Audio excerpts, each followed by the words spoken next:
बनने के बाद तीरथ सिंह रावत पहली बार पहुंचे दिल्ली। पीएम मोदी से की मुलाकात। रावत ने मुलाकात को बताया शिष्टाचार भेंट।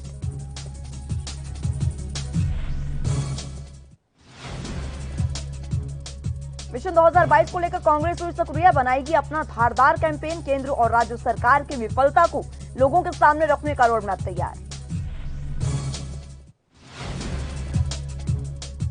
बैजनाथ झील के सुंदरीकरण की राह हुई आसान। शासन ने 67,53,000 की धनराशि की आवंटित।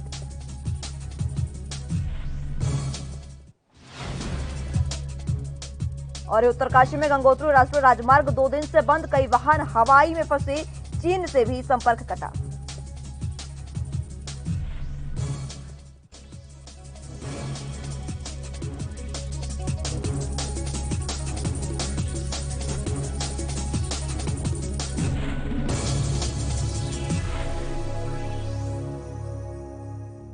नमस्कार, एनपी न्यूज देख रहे हैं आप और मैं हूं आपके साथ मुस्कान। आपण उत्तराखंड में स्वागत है आप सभी का। रुख अहम खबरों की ओर कर लेते हैं। उत्तराखंड के सीएम की कुर्सी संभालने के बाद पहली बार दिल्ली दौरे पर आने वाले तीरथ सिंह रावत ने प्रधानमंत्री नरेंद्र मोदी से अपनी मुलाकात बताई है। उन्होंने मुलाकात को शिष्टाचार की भेंट बताया है। वो करीब आधे घंटे तक पीएम के साथ रहे और इस दौरान राज्य में कोरोना संक्रमण से बने हालात के बारे में जानकारी देने के अलावा चारधाम यात्रा के लिए सड़क निर्माण और इंफ्रास्ट्रक्चर विकास के लिए भी पीएम का धन्यवाद किया है। वहीं सीएम ने पीएम के सामने वैक्सीन और रडार के अलावा ग्लेशियरों के अध्ययन के लिए एक रिसर्च सेंटर और कुमाऊं में एम्स की स्थापना की मांग भी रखी है। दिल्ली प्रवास के दौरान तीरथ सिंह रावत ने गृह मंत्री अमित शाह से भी भेंट कर राज्य से संबंधित विभिन्न विषयों पर सार्थक चर्चा भी की। इसको लेकर उन्होंने कहा कि चाहे कोविड प्रबंधन हो या राज्य में आई कोई भी आपदा अथवा वनों में लगी आग, हर बार हमें गृह मंत्रालय का त्वरित सहयोग मिलता है। वहीं गृह मंत्री ने सभी प्रकार के सहयोग के लिए आश्वस्त भी किया है और भविष्य में भी किसी आपदा की स्थिति में तत्काल सहायता का भरोसा दिलाया है।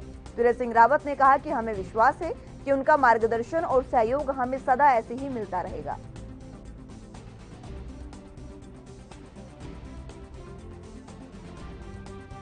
तो उत्तराखंड के सीएम बनने के बाद, कुर्सी संभालने के बाद पहली बार दिल्ली के दौरे पर तीरथ सिंह रावत पहुंचे। 2 दिवसीय उनका दौरा था, जहां पर उन्होंने प्रधानमंत्री नरेंद्र मोदी से मुलाकात की। उससे पहले भी उन्होंने गृह मंत्री अमित शाह से मुलाकात की थी और इसी के साथ उन्होंने बीजेपी अध्यक्ष जेपी नड्डा से भी मुलाकात की है। वहीं करीब आधे घंटे तक पीएम के साथ उन्होंने मुलाकात की और इस मुलाकात को उन्होंने शिष्टाचार भेंट बताया है। उन्होंने कहा कि ये मुलाकात मात्र शिष्टाचार के लिए हुई है, इसका कोई भी अलग मुद्दा नहीं है। इसी के साथ उन्होंने चारधाम यात्रा के लिए सड़क निर्माण और इंफ्रास्ट्रक्चर विकास के लिए भी प्रधानमंत्री नरेंद्र मोदी का धन्यवाद किया है और तमाम जो भी स्थिति जिस तरह से केंद्र सरकार के साथ मिलकर संभाल रही है उसको लेकर उनका आभार भी व्यक्त किया है। सीएम ने प्रधानमंत्री के सामने वैक्सीन और रडार के अलावा ग्लेशियरों के अध्ययन के लिए भी एक रिसर्च सेंटर और कुमाऊं में एम्स बनाने की स्थापना की मांग रखी है। इससे पहले उन्होंने ये मांग अमित शाह के सामने भी रखी थी, जिसको स्वीकार कर लिया गया। वक्त एक छोटे से ब्रेक का है, फौरन हाजिर होंगे।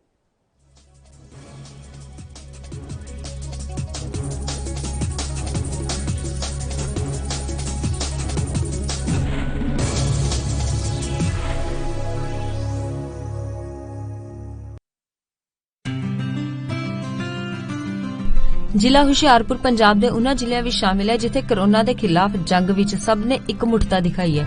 ਨਤੀਜਾ ਇਹ ਨਿਕਲਿਆ ਕਿ ਜ਼ਿਲ੍ਹੇ ਦੇ ਕਈ ਪਿੰਡਾਂ ਨੇ ਕੋਰੋਨਾ ਵੈਕਸੀਨੇਸ਼ਨ 100% ਦਾ ਟੀਚਾ ਹਾਸਿਲ ਕਰ ਲਿਆ ਹੈ, ਜੋ ਕਿ ਵਾਕਈ ਕਾਬਿਲੇ ਤਾਰੀਫ ਹੈ। ਦਰਅਸਲ ਪੰਜਾਬ ਦੇ ਮੁੱਖ ਮੰਤਰੀ ਕੈਪਟਨ ਅਮਰਿੰਦਰ ਸਿੰਘ ਨੇ ਟੀਕਾਕਰਨ ਨੂੰ ਲੈ ਕੇ ਇੱਕ ਲਹਿਰ ਦਾ ਆਗਾਜ਼ ਕੀਤਾ ਸੀ। ਮੁੱਖ ਮੰਤਰੀ ਦੇ ਹੁਕਮਾਂ ਅਨੁਸਾਰ ਹੁਸ਼ਿਆਰਪੁਰ ਸਮੇਤ ਪੂਰੇ ਪੰਜਾਬ ਵਿੱਚ ਸ਼ੁਰੂ ਕੀਤੀ ਗਈ ਕੋਰੋਨਾ ਮੁਕਤ ਪਿੰਡ ਮੁਹਿੰਮ ਨੇ ਜ਼ੋਰ ਫੜ ਲਿਆ ਹੈ। इस मुहिम तहत हर रोज ग्राम पंचायतां ਵੱਲੋਂ ਟੀਕਾਕਰਨ ਮੁਹਿੰਮ ਨੂੰ ਸਹਿਯੋਗ ਦਿੱਤਾ ਜਾ ਰਿਹਾ ਹੈ। ਇਸ ਮੁਹਿੰਮ ਦੇ ਸ਼ੁਰੂ ਹੋਣ ਤੋਂ ਬਾਅਦ ਪਹਿਲੇ 48 ਘੰਟਿਆਂ ਵਿੱਚ ਹੀ ਜ਼ਿਲ੍ਹੇ ਦੇ 11 ਪਿੰਡਾਂ ਨੇ ਕੋਰੋਨਾ ਵੈਕਸੀਨੇਸ਼ਨ ਦੀ 100% ਦੀ ਪਹਿਲੀ ਡੋਜ਼ ਲਗਵਾ ਲਈ ਸੀ।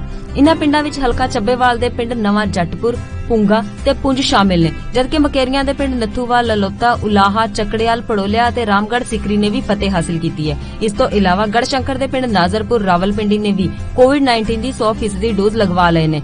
ਦੂਜੇ ਪਾਸੇ ਡਿਪਟੀ ਕਮਿਸ਼ਨਰ ਅਪਨੀਤ ਰਿਆਤ ਨੇ ਵੀ ਪਿੰਡਾਂ ਦੇ ਸਰਪੰਚਾਂ ਨੂੰ ਇਸ ਉਪਲਬਧੀ ਲਈ ਵਧਾਈ ਦਿੱਤੀ ਹੈ ਤੇ ਹੋਰਨਾਂ ਪਿੰਡਾਂ ਨੂੰ ਵੀ ਆਉਣ ਵਾਲੇ ਦਿਨਾਂ 'ਚ 100% ਟੀਕਾਕਰਨ ਲਈ ਪ੍ਰੇਰਿਤ ਕੀਤਾ ਹੈ। ਉਨ੍ਹਾਂ ਦੱਸਿਆ ਕਿ ਜ਼ਿਲ੍ਹੇ ਵਿੱਚ 3,52,723 ਲੋਕਾਂ ਦਾ ਟੀਕਾਕਰਨ ਹੋ ਚੁੱਕਾ ਹੈ ਤੇ ਰੋਜ਼ਾਨਾ 5,000 ਤੋਂ ਉੱਤੇ ਲੋਕਾਂ ਦਾ ਟੀਕਾਕਰਨ ਹੋ ਰਿਹਾ ਹੈ।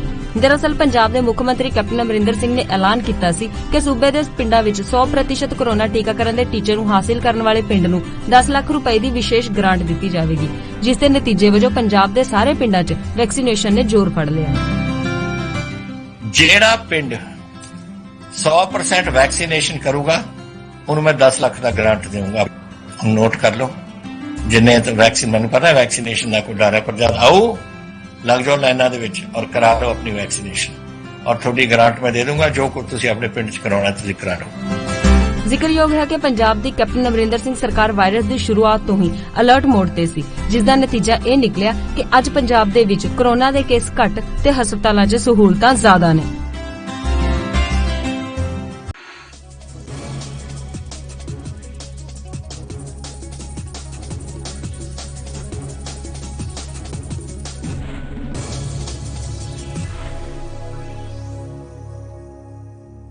ब्रेक के बाद एक बार फिर से स्वागत है आप सभी का। रुख अगली अहम खबरों की ओर कर लेते हैं।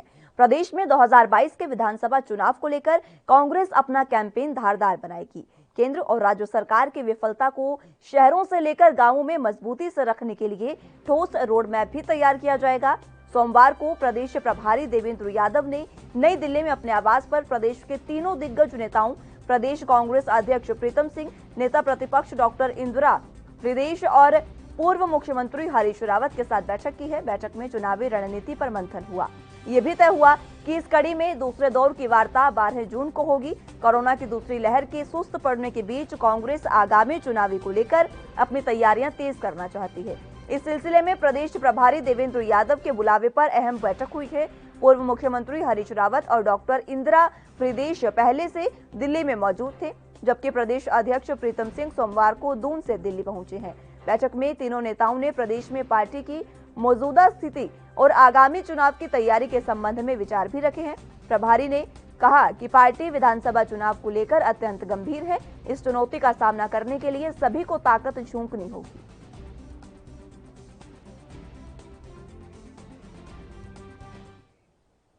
वहीं रुड़की के सिविल अस्पताल ब्लड बैंक में पहुंचे हैं, जहां पर प्रदेश के पूर्व मुख्यमंत्री त्रिवेंद्र सिंह रावत ने बड़ी बेबाकी के साथ कहा कि उत्तराखंड सरकार कोरोना जैसी महामारी को लेकर बेहद गंभीर है, जिसके चलते लगातार सरकार कोरोना महामारी के बीच से बचाव के लिए भी कार्य कर रही है। उन्होंने कहा कि रक्तदान से बढ़कर कोई भी सेवा नहीं हो सकती। रक्तदान महादान है, जिसके लिए एक विशेष अभियान चलाया गया है। युवाओं में रक्तदान को लेकर भारी उत्साह भी देखने को मिल रहा है। रक्तदान से किसी को नया जीवन भी मिलता है। आज सभी लोग रक्तदान करने के लिए आगे आ रहे हैं। पूर्व मुख्यमंत्री ने कहा कि कोरोना की तीसरी लहर की आशंका को देखते हुए भी प्रदेश सरकार पूरी तैयारी के साथ काम कर रही है। सरकार कोरोना की तीसरी लहर की आशंका को लेकर भी बेहद कार्य कर रही है। पिछले 14 मई से एक रक्तदान की मुहिम ली है और हमने एक स्लोगन दिया कि पहले रक्तदान फिर टीकाकरण, क्योंकि रक्तदाता जो अधिसंख्य हैं वो 18 से 45 वर्ष के ही लोग हैं। और टीकाकरण के बाद पहले तो ये था कि 1.5 महीने तक ब्लड नहीं दिया जा सकता, लेकिन अब लेटेस्ट जो रिपोर्ट है वो है कि 15 दिन बाद ब्लड दे सकते हैं। और इसलिए हमने कहा कोई रक्त की कमी राज्य में न हो, इसलिए मुहिम को चलाया गया। और जैसा अभी मेरी यहाँ डॉक्टर जो यहाँ के CMS हैं डॉक्टर बंसल, उन्होंने कहा था जब से मुहिम चली है हमारे पास रक्त की आज कोई कमी नहीं है। हमारे जितने भी यहाँ रक्त बैंक में जो व्यवस्था फुल भरे हुए हैं, रोज लोग रक्तदान करने के लिए यहाँ पर आ रहे हैं। कोशिश ये है कि फ्यूचर में कोई गरीब आदमी है, किसी की पहुँच नहीं है, कई बार डॉक्टर बोलते हैं पहले आप एक खून देने वाला लाइए फिर हम आपको खून देंगे, ये चीज़ बंद हो जाए। और ये समाज के बल पर करेंगे, अपने नौजवानों के बल पर करेंगे। तमाम मैं नौजवानों को इसलिए जगह जगह पर आह्वान कर रहा हूँ कि आप जो रक्त की कमी है ये न हो राज्य में। यद्यपि मुझे बहुत अच्छी तरह ध्यान है कि विगत 1 साल पहले 1.5 साल पहले राज्य में लगभग हमको 80। वक्त एक छोटे से ब्रेक का है, फौरन हाजिर होंगे।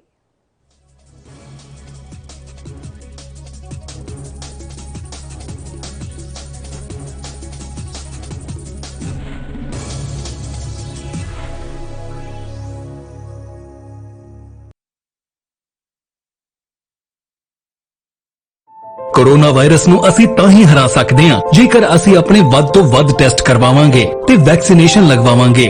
जैसे ही थोनू कोई थोड़ी बीमारी भी लगे, थोनू लगे कि मैनू मेरी छाती च दर्द है या मैनू खांसी हो गई या मैनू जुकाम हो गया या मेरा बदन दर्द है, तुसी वेट ना करो, टेस्ट कराओ। ਪੰਜਾਬ ਸਰਕਾਰ ਵੱਲੋਂ ਕੋਰੋਨਾ ਵਾਇਰਸ ਨਾਲ ਨਜਿੱਠਣ ਲਈ ਪੰਜਾਬ ਦੇ ਪਿੰਡਾਂ ਵਿੱਚ ਵੈਕਸੀਨੇਸ਼ਨ ਡਰਾਈਵ ਚਲਾਈ ਗਈ ਹੈ ਤਾਂ ਜੋ 18 ਸਾਲ ਤੋਂ ਉੱਪਰ ਦੇ ਸਾਰੇ ਲੋਕ ਜਲਦ ਤੋਂ ਜਲਦ ਆਪਣੀ ਵੈਕਸੀਨੇਸ਼ਨ ਕਰਵਾ ਸਕਣ। ਪੂਰੇ ਪੰਜਾਬ ਦੇ ਪਿੰਡਾਂ ਲਈ ਕੋਵਿਡ ਟੈਸਟਿੰਗ ਕੇਂਦਰ ਸਥਾਪਿਤ ਕੀਤੇ ਗਏ ਨੇ।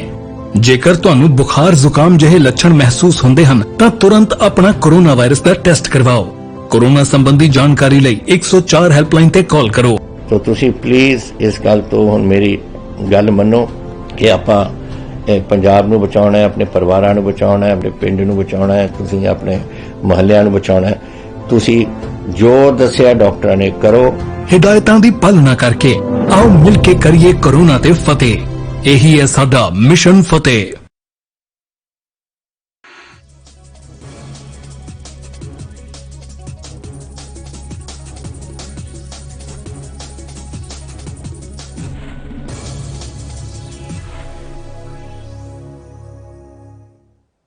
ब्रेक के बाद एक बार फिर से स्वागत है आप सभी का। उत्तराखंड में तेजी से फैल रहे म्यूकरमाइकोसिस के कारण अब तक 47 लोग दम तोड़ चुके हैं और इस बीमारी से ग्रस्त लोगों का आंकड़ा 300 की संख्या तक पहुंच गया है। तो वहीं म्यूकरमाइकोसिस पर डॉक्टर तरन्नुम शकील का क्या कुछ कहना है वो भी सुनाते हैं आपको। कि दूसरी लहर में म्यूकरमाइकोसिस यानी ब्लैक फंगस के बढ़ते हुए केसेस ने पूरे देश में दहशत फैला रखी है। ये कोई नई बीमारी नहीं है। म्यूकरमाइकोसिस एक फफूंद यानी फंगस से होने वाली बीमारी है।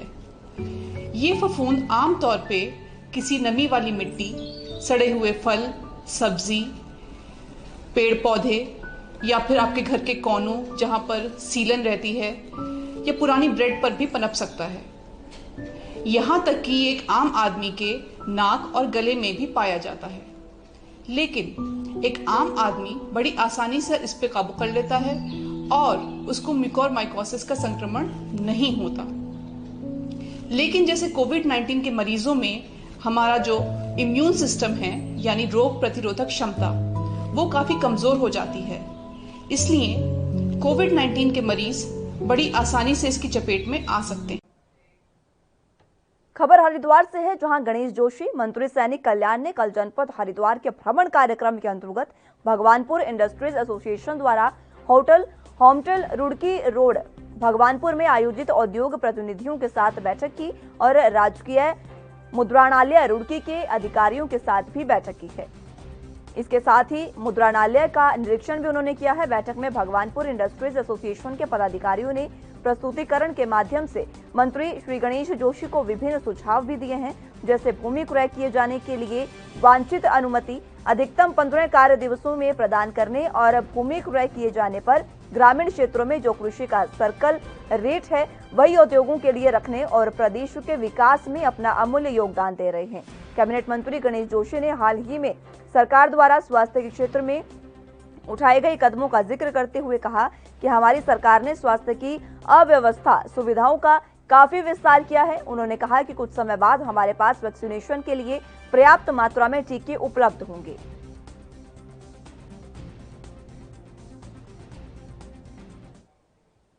वक्त एक छोटे से ब्रेक का है, फौरन हाजिर होंगे।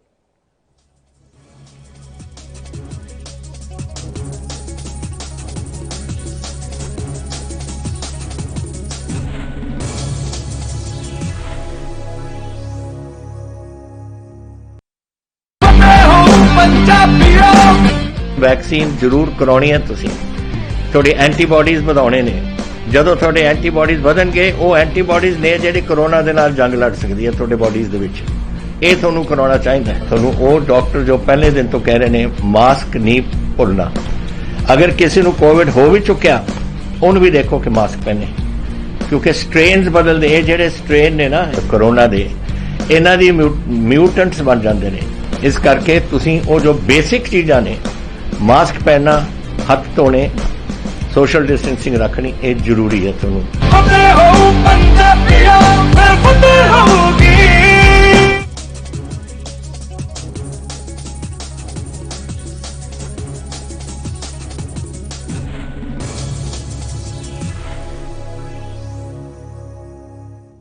ब्रेक के बाद फिर से स्वागत है आप सभी का। उत्तराखंड के पर्यटन और संस्कृति मंत्री सतपाल महाराज के देवस्थान बोर्ड पर पुनर्विचार नहीं करने के बयान से तीर्थ पुरोहितों में रोष पैदा हो गया है। गंगोत्री धाम में तीर्थ पुरोहितों ने सरकार के खिलाफ प्रदर्शन किया है और पुतला भी फूंका है।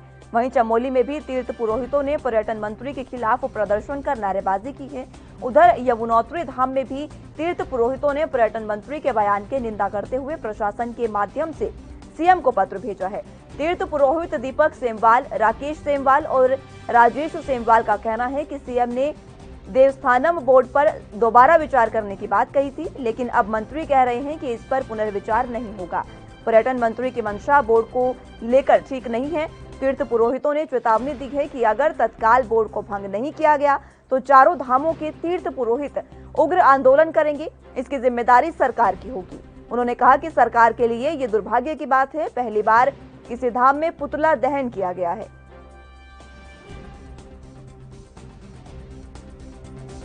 कि हम घोर भर्त्सना करते हैं और उत्तराखंड सरकार से यही अपील करते हैं कि तत्काल देवस्थानम बोर्ड को रद्द किया जाए, नहीं तो हम लोग चारों धाम के तीर्थ पुरोहित उग्र आंदोलन के लिए बाध्य होंगे, जिसकी जिम्मेदारी पूरी उत्तराखंड सरकार की होगी।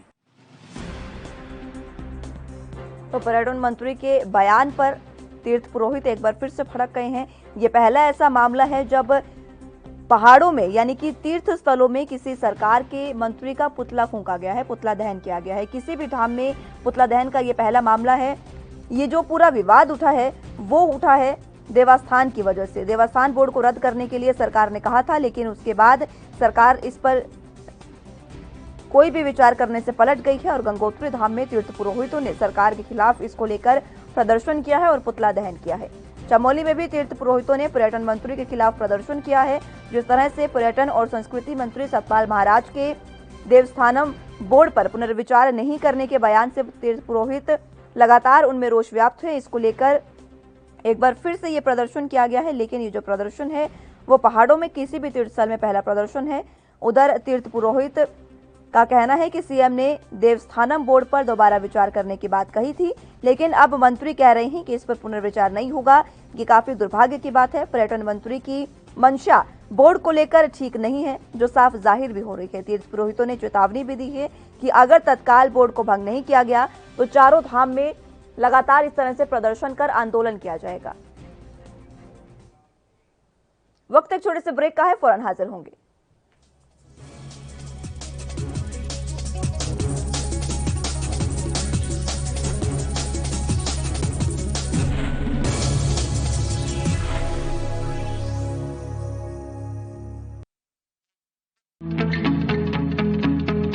ਪੂਰਾ ਦੇਸ਼ ਇਸ ਵੇਲੇ ਕਰੋਨਾ ਦੇ ਨਾਲ ਜੰਗ ਲੜ ਰਿਹਾ ਹੈ ਤੇ ਪੰਜਾਬ ਵੀ ਇਸ ਜੰਗ ਦੇ ਵਿੱਚ ਸ਼ਾਮਿਲ ਹੈ। ਇਸ ਲੜਾਈ ਦੇ ਵਿੱਚ ਜਿੱਥੇ ਕੈਪਟਨ ਅਮਰਿੰਦਰ ਸਿੰਘ ਦੀ ਅਗਵਾਈ ਵਾਲੀ ਪੰਜਾਬ ਸਰਕਾਰ ਆਮ ਜਨਤਾ ਦੇ ਨਾਲ ਮੋਢਾ ਜੋੜ ਕੇ ਖੜੀ ਹੈ ਤੇ ਉੱਥੇ ਹੀ ਆਮ ਜਨਤਾ ਵੀ ਪੰਜਾਬ ਸਰਕਾਰ ਨੂੰ ਆਪਣਾ ਪੂਰਾ ਯੋਗਦਾਨ ਦੇ ਰਹੀ ਹੈ ਤੇ ਇਸ ਦਾ ਨਤੀਜਾ ਇਹ ਹੈ ਕਿ ਅੱਜ ਪੰਜਾਬ ਸਿਹਤ ਸੇਵਾਵਾਂ ਵਿੱਚ ਹੋਰਨਾਂ ਰਾਜਾਂ ਨਾਲੋਂ ਕਿਤੇ ਜ਼ਿਆਦਾ ਅੱਗੇ ਹੈ। ਇਸ ਦਾ ਇੱਕ ਸਭ ਤੋਂ ਵੱਡਾ ਉਦਾਹਰਣ ਫਤਿਹ ਕਿੱਟ ਹੈ, ਜੋ ਕਿ ਸਿਹਤ ਵਿਭਾਗ ਵੱਲੋਂ ਸਮੇਂ ਸਿਰ ਲੋਕਾਂ ਤੱਕ ਪਹੁੰਚਾਈ ਜਾ ਰਹੀ ਹੈ।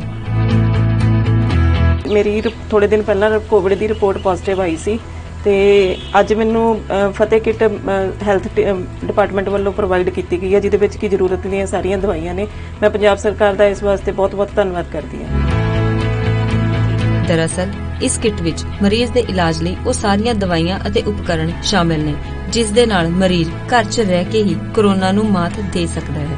ਇਸ ਫਤਿਹ ਕਿੱਟ ਵਿੱਚ 18 ਚੀਜ਼ਾਂ ਸ਼ਾਮਿਲ ਨੇ, ਜਿਸ ਵਿੱਚ digital thermometer, steamer, finger tip pulse oximeter, vitamin C, Limcee, zinc ਦੀਆਂ ਗੋਲੀਆਂ, vitamin D3 capsule, Ayush Kwath, Dolo ਅਤੇ ਹੋਰ ਦਵਾਈਆਂ ਸ਼ਾਮਿਲ ਨੇ। ਕੋਈ ਪੀੜਤ ਵੀ ਜਦੋਂ ਫੋਨ ਕਰਦਾ ਹੈ ਤਾਂ ਸਿਹਤ ਮਹਿਕਮੇ ਦੇ ਕਰਮਚਾਰੀ ਉਸ ਨੂੰ ਘਰ ਜਾ ਕੇ ਫਤਿਹ ਕਿੱਟ ਮੁਹੱਈਆ ਕਰਵਾਉਂਦੇ ਨੇ। ਉਹਨਾਂ ਦੇ ਜਿਹੜੇ ਮਰੀਜ਼ ਪੋਜ਼ਿਟਿਵ ਆਉਂਦੇ ਨੇ ਉਹਨਾਂ ਨੂੰ ਇੱਥੋਂ ਫਲੂ ਕਾਰਨਰ ਤੋਂ ਕਿੱਟ ਇਸ਼ੂ ਹੁੰਦੀ ਹੈ। ਲਿਸਟ ਦੇ ਮੁਤਾਬਿਕ ਸਾਡੇ ਹੈਲਥ ਵਰਕਰ ਨੇ ਉਹ ਘਰ ਜਾ ਕੇ ਕਿੱਟ ਪ੍ਰੋਵਾਈਡ ਕਰਦੇ ਆ ਬੈਨੀਫਿਸ਼ਰੀ ਨੂੰ। ਇਸ ਕਿੱਟ ਵਿੱਚ ਕਰੋਨਾ ਦੇ ਲਈ ਜਿਹੜੇ ਮਰੀਜ਼ ਨੂੰ ਸਮਾਨ ਦਵਾਈਆਂ ਦੀ ਜ਼ਰੂਰਤ ਹੈ ਉਹ ਸਾਰੀ ਦਿੱਤੀ ਗਈ ਹੈ। ਦਰਅਸਲ ਹੋਮ ਕੁਆਰੰਟਾਈਨ ਮਰੀਜ਼ਾਂ ਲਈ ਫਤਿਹ ਕਿੱਟ ਵਰਦਾਨ ਸਾਬਤ ਹੋ ਰਹੀ ਹੈ ਤੇ ਇਨ੍ਹਾਂ ਕਿੱਟਾਂ ਦਾ ਹੀ ਨਤੀਜਾ ਹੈ ਕਿ ਅੱਜ ਪੰਜਾਬ ਕੋਰੋਨਾ ਦੇ ਖਿਲਾਫ ਜੰਗ ਵਿੱਚ ਕਿਤੇ ਹੀ ਅੱਗੇ ਨਿਕਲ ਚੁੱਕਾ ਹੈ। ਲਾਜ਼ਮੀ ਤੌਰ ਤੇ ਪੰਜਾਬ ਫਤਿਹ ਕਿੱਟ ਨਾਲ ਵੀ ਇੱਕ ਦਿਨ ਜ਼ਰੂਰ ਕੋਰੋਨਾ ਤੇ ਫਤਿਹ ਪਾਏਗਾ।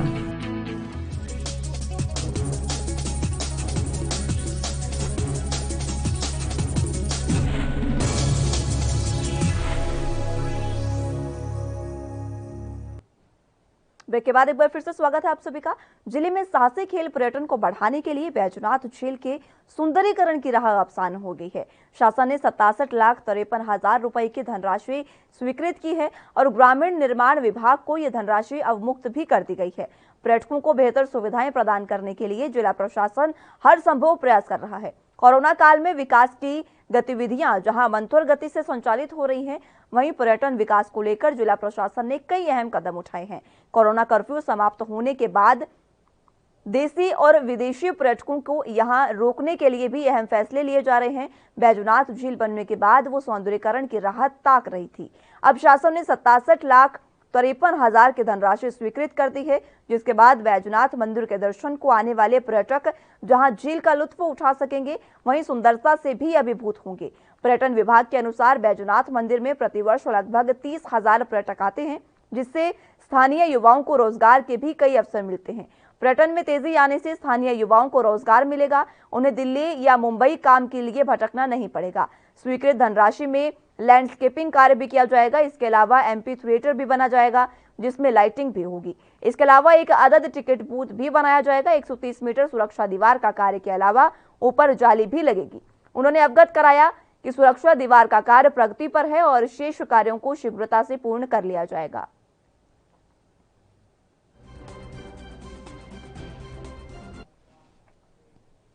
वहीं कोविड के मामलों पर नियंत्रण होते ही उत्तराखंड में जल्द ही सरकार चारधाम यात्रा खोलने जा रही है। पर्यटन मंत्री सतपाल महाराज का कहना है कि जब लॉकडाउन खत्म होगा तो उसके बाद मुख्यमंत्री की तय की गई तिथि पर चारधाम यात्रा को शुरू कर दिया जाएगा। हालांकि शुरुआत से पहले स्थानीय लोगों को यात्रा की अनुमति दी जाएगी, जिसमें चमोली, रुद्रप्रयाग और उत्तरकाशी के स्थानीय लोग RT-PCR के नेगेटिव रिपोर्ट के साथ यात्रा कर सकेंगे, क्योंकि पहले हक हकूकधारियों के द्वारा विधि विधान के साथ पूजा की जाएगी। उसके बाद अन्य लोगों को यहां पर जाने की अनुमति दी जाएगी। जनप्रतिनिधि हैं, जो स्थानीय लोग हैं, वो ये कह रहे हैं कि चारधाम को कुछ प्रतिबंधों के साथ अब खोलना चाहिए। जब लॉकडाउन खत्म होगा, जो माननीय मुख्यमंत्री जी ने तय की है तिथि, क्योंकि हमारे पहाड़ में काफ़ी संक्रमण हो गया है और वहाँ पर जो शादियाँ हुई, गाँव के गाँव संक्रमित हो गए हैं। तो उत्तरकाशी में जिस तरह से लगातार कोरोना संक्रमण बढ़ रहा था, उस बीच अब एक बड़ी राहत की खबर लोगों के लिए है। चारधाम यात्रा अब एक बार फिर से शुरू होने वाली है। ये जानकारी दी है उत्तराखंड के पर्यावरण मंत्री ने ये जानकारी दी है, जिसमें उन्होंने कहा कि सरकार ने जो तिथि निर्धारित की है, उसके बाद उसी तिथि पर एक बार फिर से पर्यटन का ये जो काम है, यात्रा जो है चारधाम की, वो शुरू कर दी जाएगी। मुख्यमंत्री ने जो तिथि तय की है, उस पर चारधाम यात्रा शुरू की जाएगी। हालांकि शुरुआत में पहले स्थानीय लोगों को यात्रा की अनुमति दी जाएगी, क्योंकि रीति रिवाज के अनुसार चमोली, रुद्रप्रयाग और उत्तरकाशी के स्थानीय लोग RT-PCR नेगेटिव रिपोर्ट के साथ यात्रा करेंगे और सबसे पहले हक हकूकधारियों के द्वारा विधि विधान के साथ पूजा की जाएगी। उसके बाद अन्य लोगों को जाने की अनुमति मिलेगी। लेकिन चारधाम यात्रा जिस तरह से शुरू हो रही है, ये लोगों के लिए राहत की खबर है। कई लोग ऐसे थे जो चारधाम यात्रा का लंबे समय से इंतजार कर रहे थे। कोरोना काल में जिस तरह से पिछले साल भी ये यात्रा बंद थी, इस साल भी इस यात्रा पर ग्रहण लगा। वक्त एक छोटे से ब्रेक का है, फौरन हाजिर होंगे।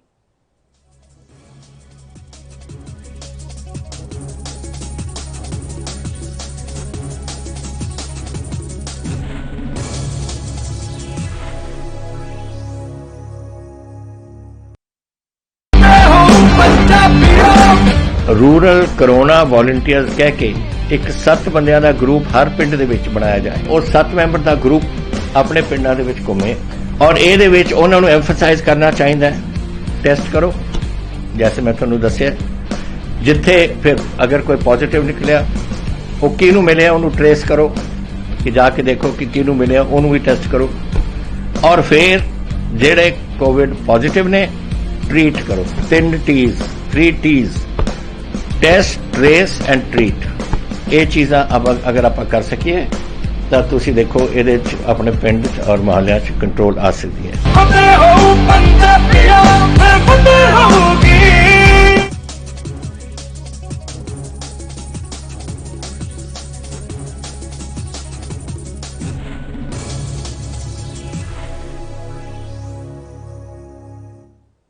के बाद एक बार फिर से स्वागत है आप सभी का। बात उत्तरकाशी की करेंगी, जहां पर गंगोत्री राष्ट्रीय राजमार्ग सुनगर के पास गत सोमवार से बंद है। इस मार्ग बंद होने के कारण कई वाहन हाईवे में फंसे हुए हैं। साथ ही ह्यूपला, चकनौर, गंगोत्री धाम, भारत चीन सीमा की अंतिम चौकियों से संपर्क भी कटा हुआ है। मार्ग बंद होने के कारण मुखवा गांव की एक प्रसव पीड़िता भी कई घंटे तक जाम में फंसी रही। पुलिस और एसडीआरएफ की टीम ने गर्भवती महिला को भूस्खलन क्षेत्र पार करवाकर अस्पताल पहुंचाया। वहीं राष्ट्रीय राजमार्ग को सुचारू करवाने के लिए बीआरओ की टीम जुटी हुई है। गत सोमवार की शाम को एक गर्भवती मुखवा गांव से अपने स्वजनों के साथ उत्तरकाशी अस्पताल जा रही थी।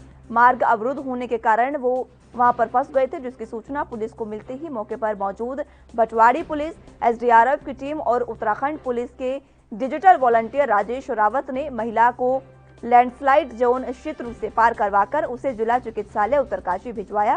रेस्क्यू करने वाली टीम ने उन्हें गिरीश बडूनी चौकी प्रभारी भटवाड़ी, प्रदीप चौकी प्रभारी सोबेंद्रपाल चौकी भटवाड़ी, राजेश रावत सभी मौजूद थे, जिन्होंने ये तमाम स्थिति को हैंडल किया और गर्भवती महिला को ये रास्ता पार कराया। हरिद्वार के थाना कनखल क्षेत्र में सड़क किनारे खड़ी बस में अचानक आग लगने से बस जलकर खाक हो गई है। आग इतनी भीषण थी कि बस कुछ ही देर में पूरे जलकर खाक हो गई। आग की सूचना पाकर मौके पर पहुंचे दमकल की 2 गाड़ियों ने आग को बुझाने का प्रयास किया, लेकिन तब तक बस पूरी तरह से जलकर क्षतिग्रस्त हो चुकी थी। गनीमत ये रही कि कोई जनहानि नहीं हुई है। वहीं बस के ड्राइवर ने बताया कि वो सुबह बस को लेने आया था। जैसे ही उसने बस को स्टार्ट करना चाहा, तभी बस में तेज आवाज के साथ धुआं उठने लगा और देखते ही देखते बस में आग लग गई, जिसकी सूचना देने को उसने तुरंत 100 नंबर पर फोन किया और बस मालिक को भी बताया। एक व्यक्ति द्वारा अपनी गाड़ी से फायर स्टेशन में को आकर सूचना दी गई कि शंकराचार्य चौक के पास बस में आग लगी है। फायर सर्विस की तुरंत 2 यूनिटें घटनास्थल पहुंची और आग को पूर्ण से बुझाया गया। पूछने पर बताया गया कि चालक द्वारा गाड़ी को स्टार्ट किया जा रहा था, जिसके दौरान जो है गाड़ी में आग लगी। आग हमारे द्वारा नियंत्रित नहीं हो पाई, इस वजह से फायर सर्विस को बुलाना पड़ा। वहीं रुड़की के सिविल लाइन कोतवाली क्षेत्र में दिल्ली हरिद्वार रोड स्थित हीरो कंपनी के बाइक शोरूम में आज सुबह अचानक आग लग गई है। आग लगने से शोरूम में रखी कई बाइक जलकर राख हो गई है। दरअसल शोरूम में आग लगने के बाद कर्मचारियों ने आग बुझाने का काफी प्रयास किया, लेकिन आग इतनी भयानक थी कि दमकल विभाग को सूचना देनी पड़ी। सूचना पर पहुंची दमकल विभाग की टीम ने भारी मशक्कत के बाद आग पर काबू पाया। इस बीच शोरूम में खड़ी कई बाइक जलकर राख हो गई है। हालांकि अच्छी बात यह है कि इस घटना में कोई घायल नहीं हुआ है। हीरो होंडा का शोरूम है। आग लगी है, किस कारण से लगी? ये संभव तो अंदर इन्वर्टर वगैरह में कहीं शॉर्ट सर्किट हुआ होगा। तो बाइक वगैरह बाइकें तो काफ़ी मुश्किल से 2 या 3 बाइकें जली हैं और बाइकों को जो है 150-200 बाइकों को बचा लिया गया। कितना का नुकसान हुआ लगभग? नुकसान तो अभी मालिक द्वारा अभी विवरण दिया नहीं है, अभी संभव तो लाखों का नुकसान है। काबू पा लिया आपको? फिलहाल के लिए आप उत्तराखंड में मेरे साथ बस इतना ही। आप जुड़े रहिए एनबी न्यूज के साथ। नमस्कार।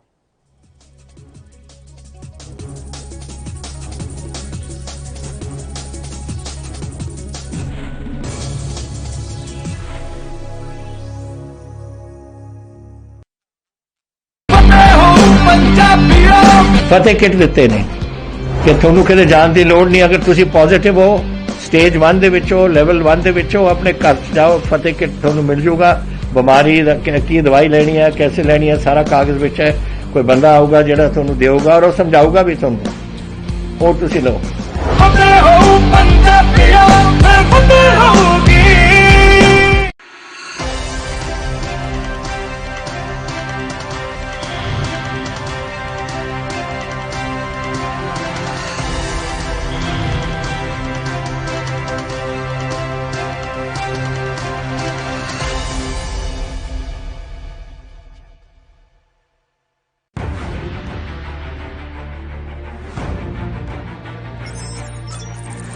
खबर चाहे सियासत की हो या सरकार की,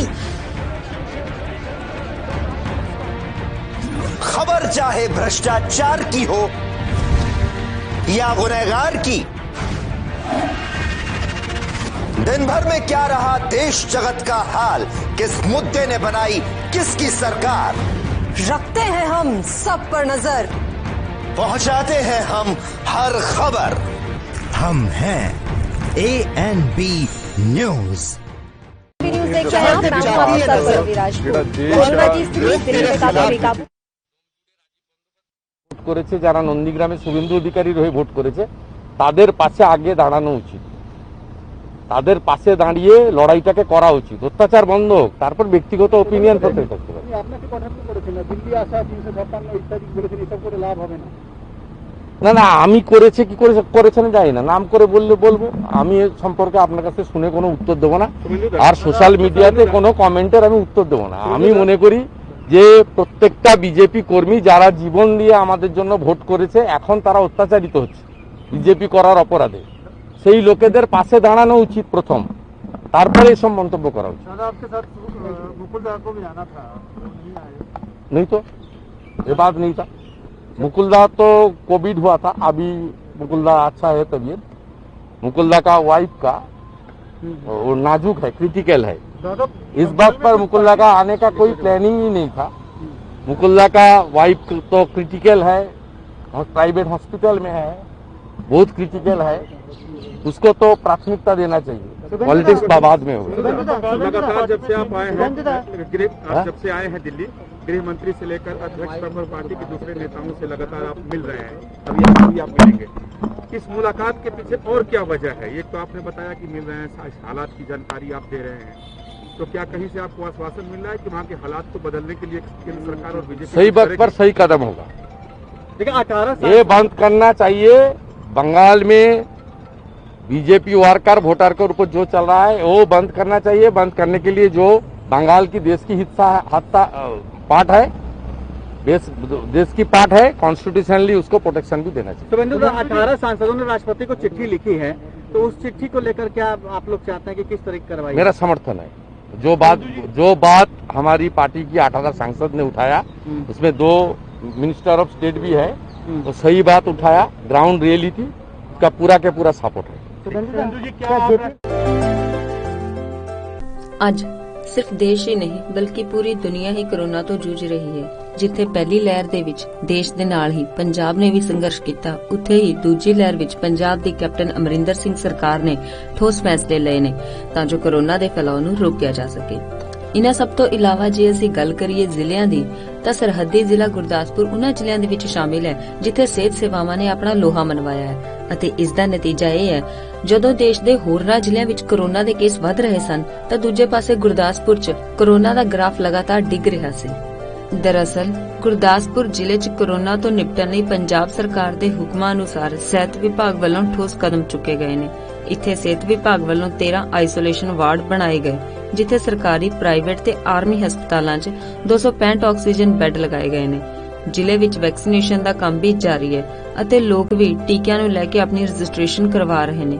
ਸਿਹਤ ਵਿਭਾਗ ਵੱਲੋਂ 18 ਤੋਂ 44 ਅਤੇ 45 ਸਾਲ ਤੋਂ ਉੱਪਰ ਉਮਰ ਵਾਲਿਆਂ ਦਾ ਟੀਕਾਕਰਨ ਕੀਤਾ ਜਾ ਰਿਹਾ ਹੈ। ਜ਼ਿਲ੍ਹੇ ਵਿੱਚ ਕੁੱਲ 217 ਸੈਂਟਰ ਸਥਾਪਿਤ ਕੀਤੇ ਗਏ ਨੇ ਜਿੱਥੇ ਰੋਜ਼ਾਨਾ 4000 ਦੇ ਕਰੀਬ ਕੋਰੋਨਾ ਟੈਸਟ ਕੀਤੇ ਜਾ ਰਹੇ ਨੇ। ਇਸ ਤੋਂ ਇਲਾਵਾ ਸਿਹਤ ਵਿਭਾਗ ਵੱਲੋਂ ਹੋਮ ਕੁਆਰੰਟਾਈਨ ਮਰੀਜ਼ਾਂ ਲਈ ਫਤਿਹ ਕਿੱਟ ਵੀ ਭੇਜੀ ਜਾ ਰਹੀ ਹੈ। ਨੇ ਬੇਸਿਕ ਇਨਵੈਸਟੀਗੇਸ਼ਨਸ ਆ, ਬੇਸਿਕ ਟੈਸਟ ਹੈ ਜਿਹਦੇ ਵਿੱਚ RBS, BP, ਸੈਚੂਰੇਸ਼ਨ, ਟੈਂਪਰੇਚਰ ਵਗੈਰਾ ਚੈੱਕ ਕਰਦੇ ਆ ਤੇ ਉਹ ਕਰਕੇ ਜੇ ਤੇ ਪੇਸ਼ੈਂਟ ਜਿਹੜਾ ਉਹ ਫਿੱਟ ਆ ਹੋਮ ਆਈਸੋਲੇਸ਼ਨ ਵਾਸਤੇ, ਉਹ ਬਿਲਕੁਲ ਸਹੀ ਆ ਤੇ ਉਹਨੂੰ ਅਸੀਂ ਉੱਥੋਂ ਹੀ ਜਾਂ ਗਵਰਨਮੈਂਟ ਆਫ ਪੰਜਾਬ ਵੱਲੋਂ ਜਿਹੜੀ ਫਤਿਹ ਕਿੱਟ ਹੈ ਉਹ ਅਸੀਂ ਉੱਥੋਂ ਹੀ ਜਾਰੀ ਕਰ ਦਿੰਦੇ ਹਾਂ। ਤੇ ਜੇ ਕੋਈ ਪੇਸ਼ੈਂਟ ਥੋੜਾ ਅਨਫਿਟ ਜਾਂ ਅਨਸਟੇਬਲ ਸਾਨੂੰ ਲੱਗਦਾ ਉਸ ਨੂੰ ਅਸੀਂ ਐਡਮਿਟ ਕਰਕੇ ਆਈਸੋਲੇਸ਼ਨ ਵਾਰਡ ਦੇ ਵਿੱਚ ਹੀ ਇੱਥੇ ਰੱਖ ਲੈਂਦੇ ਆ ਤੇ ਉਹਨਾਂ ਦਾ ਜੋ ਪ੍ਰੋਪਰ ਟ੍ਰੀਟਮੈਂਟ ਹੈ ਜਿਹੜਾ as per protocol ICMR guideline ਦੇ ਮੁਤਾਬਕ ਉਹ ਜਿਹੜਾ ਅਸੀਂ ਕਰਦੇ ਆ। ਸਿਰਫ ਗੁਰਦਾਸਪੁਰ ਦੇ ਸ਼ਹਿਰੀ ਖੇਤਰਾਂ 'ਚ ਹੀ ਨਹੀਂ ਸਗੋਂ ਪਿੰਡੂ ਖੇਤਰਾਂ ਵਿੱਚ ਵੀ ਸਿਹਤ ਵਿਭਾਗ ਵੱਲੋਂ ਲਗਾਤਾਰ ਸੈਂਪਲਿੰਗ ਕੀਤੀ ਜਾ ਰਹੀ ਹੈ ਤੇ ਵੈਕਸੀਨੇਸ਼ਨ ਦਾ ਕੰਮ ਵੀ ਜਾਰੀ ਹੈ।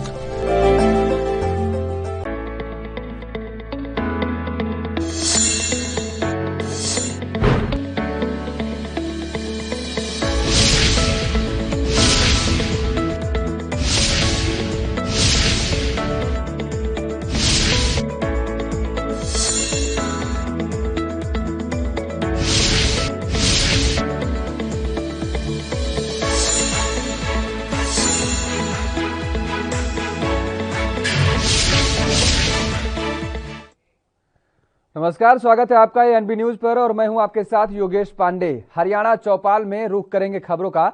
मनोहर लाल ने कहा है कि ट्राई सिटी में मोहाली दूसरे नंबर पर है, अब पंचकूला को आगे बढ़ाना है। सीएम ने कहा है कि पीएमडीए के तहत पंचकूला का विकास किया जाएगा और सीएम ने यह भी कहा कि 48 साल पहले पंचकूला की स्थापना की गई थी। विकास की पहली योजना 1983 में बनाई गई थी। अब पंचकूला के विकास को लेकर हमने 2018 में नई योजना बनानी शुरू की थी।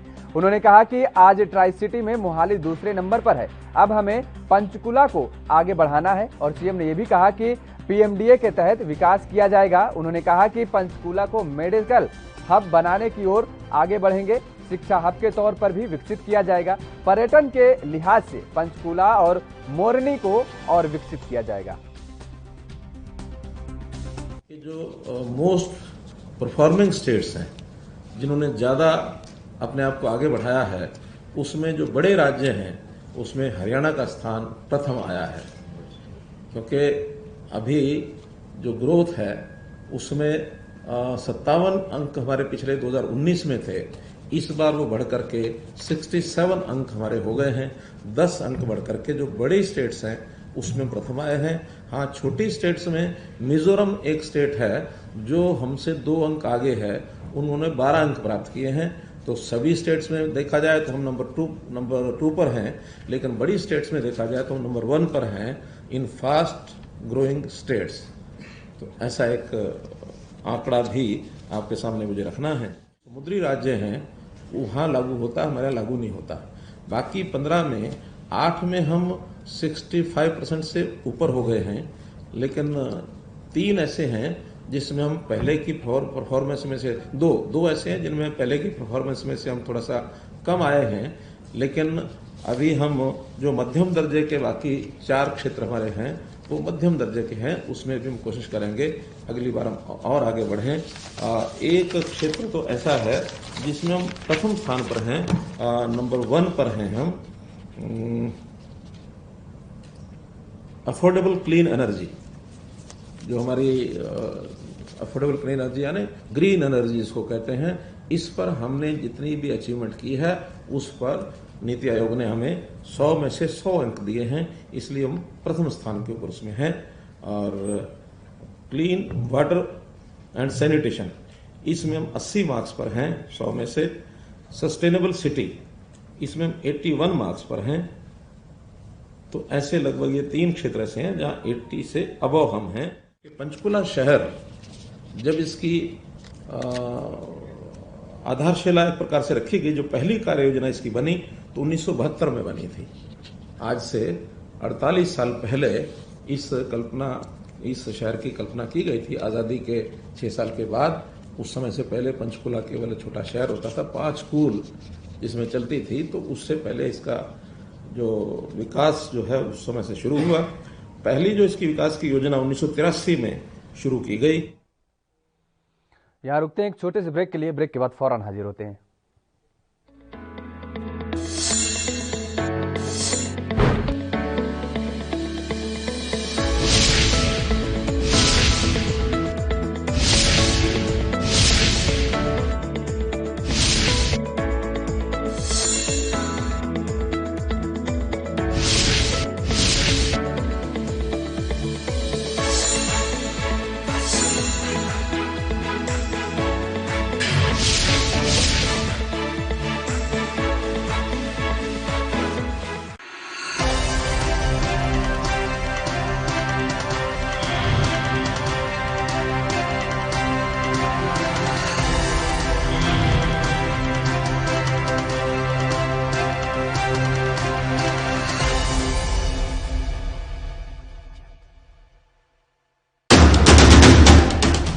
राष्ट्र धर्म, रात 8 बजे सिर्फ ANB न्यूज़ पर। कोरोना वायरस ਨੂੰ ਅਸੀਂ ਤਾਂ ਹੀ ਹਰਾ ਸਕਦੇ ਹਾਂ ਜੇਕਰ ਅਸੀਂ ਆਪਣੇ ਵੱਧ ਤੋਂ ਵੱਧ ਟੈਸਟ ਕਰਵਾਵਾਂਗੇ ਤੇ ਵੈਕਸੀਨੇਸ਼ਨ ਲਗਵਾਵਾਂਗੇ। जैसे ही थोनू कोई थोड़ी बीमारी भी लगे, थोनू लगे कि मैनू मेरी छाती च दर्द है या मैनू खांसी हो गई या मैनू जुकाम हो गया या मेरा बदन च दर्द है, तुसी वेट ना करो, टेस्ट कराओ। ਪੰਜਾਬ ਸਰਕਾਰ ਵੱਲੋਂ ਕੋਰੋਨਾ ਵਾਇਰਸ ਨਾਲ ਨਜਿੱਠਣ ਲਈ ਪੰਜਾਬ ਦੇ ਪਿੰਡਾਂ ਵਿੱਚ ਵੈਕਸੀਨੇਸ਼ਨ ਡਰਾਈਵ ਚਲਾਈ ਗਈ ਹੈ ਤਾਂ ਜੋ 18 ਸਾਲ ਤੋਂ ਉੱਪਰ ਦੇ ਸਾਰੇ ਲੋਕ ਜਲਦ ਤੋਂ ਜਲਦ ਆਪਣੀ ਵੈਕਸੀਨੇਸ਼ਨ ਕਰਵਾ ਸਕਣ। ਪੂਰੇ ਪੰਜਾਬ ਦੇ ਪਿੰਡਾਂ ਲਈ ਕੋਵਿਡ ਟੈਸਟਿੰਗ ਕੇਂਦਰ ਸਥਾਪਿਤ ਕੀਤੇ ਗਏ ਨੇ। ਜੇਕਰ ਤੁਹਾਨੂੰ ਬੁਖਾਰ ਜ਼ੁਕਾਮ ਜਿਹੇ ਲੱਛਣ ਮਹਿਸੂਸ ਹੁੰਦੇ ਹਨ ਤਾਂ ਤੁਰੰਤ ਆਪਣਾ ਕੋਰੋਨਾ ਵਾਇਰਸ ਦਾ ਟੈਸਟ ਕਰਵਾਓ। ਕੋਰੋਨਾ ਸੰਬੰਧੀ ਜਾਣਕਾਰੀ ਲਈ 104 ਹੈਲਪਲਾਈਨ ਤੇ ਕਾਲ ਕਰੋ। तो तुसी प्लीज इस गल तो हुण मेरी गल मनो कि आपां पंजाब नूं बचाउणा है, अपने परिवारां नूं बचाउणा है, अपने पिंड नूं बचाउणा है, तुसी अपने मुहल्लियां नूं बचाउणा है। तुसी जो दस्सिया डॉक्टरां ने करो। हिदायतां दी पालना करके आओ मिल के करिए कोरोना ते फतेह। यही है साडा मिशन फतेह।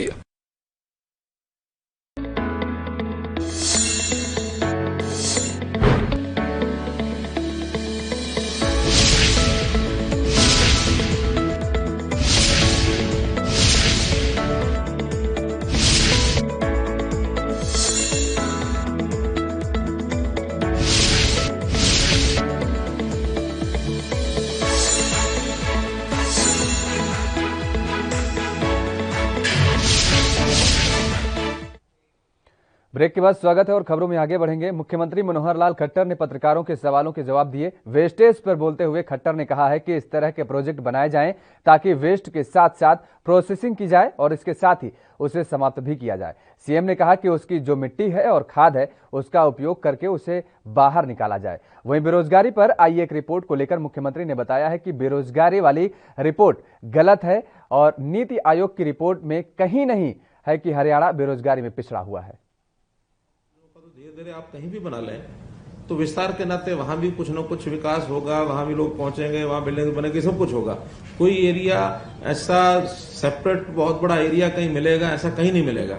अब जिस ढंग से हम सारा इंटीग्रेटेड प्लान सोच रहे हैं तो हम कितना ही दूर बनाएं, वहां भी आखिर डेवलपमेंट तो हमारी होनी ही है। आज नहीं होनी तो 2 साल बाद होनी है, 5 साल बाद होनी है।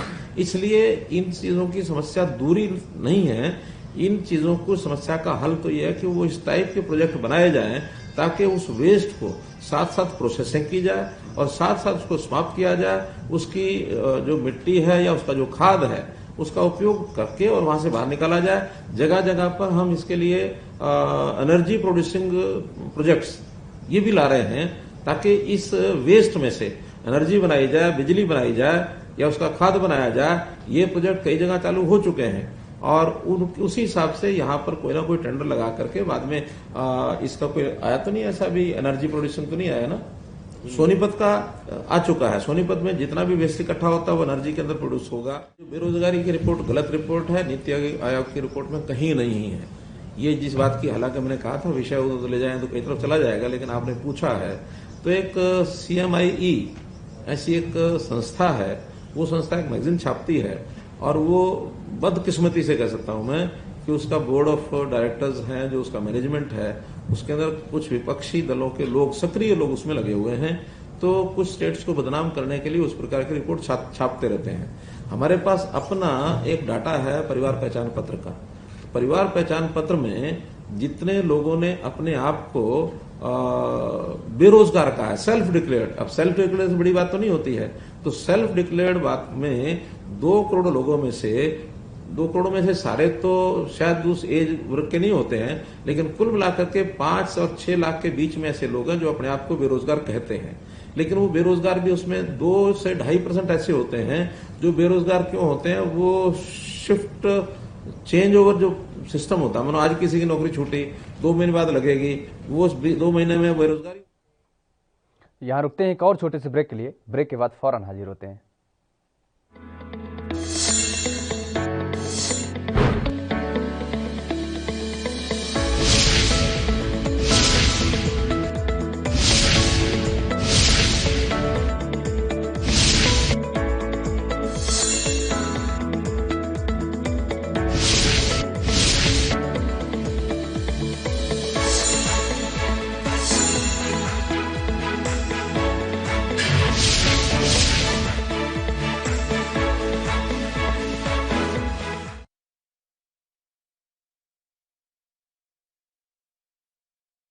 क्या आप दुबले पतले कमजोर हैं? आपकी सेहत नहीं बनती, भूख कम लगती है, वजन नहीं बढ़ता? दरअसल मेन बात खाना पीना खाना नहीं है, मेन बात है खाया पिया पूरी तरह से शरीर पर लगना। और अगर खाया पिया पूरी तरह से शरीर पर लगेगा नहीं तो आपकी सेहत बनेगी कैसे? लोग सोचते हैं कि मैं ज्यादा बढ़िया खाऊंगा, काजू खाऊंगा, बादाम खाऊंगा, किशमिश मेवे खाऊंगा या मांस मछली खाऊंगा तो मेरी ज्यादा बढ़िया सेहत बनेगी। क्योंकि सभी ने अपने बड़े बुजुर्गों से एक बात सुन रखी है कि घी दूध खाओ, सेहत तो अपने आप ही बन जाएगी। मैं कहता हूं घी दूध काजू बादाम तो आप खा लोगे, पर क्या उस घी दूध को पचाने की क्षमता आपके अंदर है? वरना इधर से खाया और उधर से निकल गया तो क्या फायदा? फिर चाहे आप जिम जाएं, कसरत करें, घी दूध खाएं, कुछ भी करें, आपके ऊपर इसका असर नहीं होगा।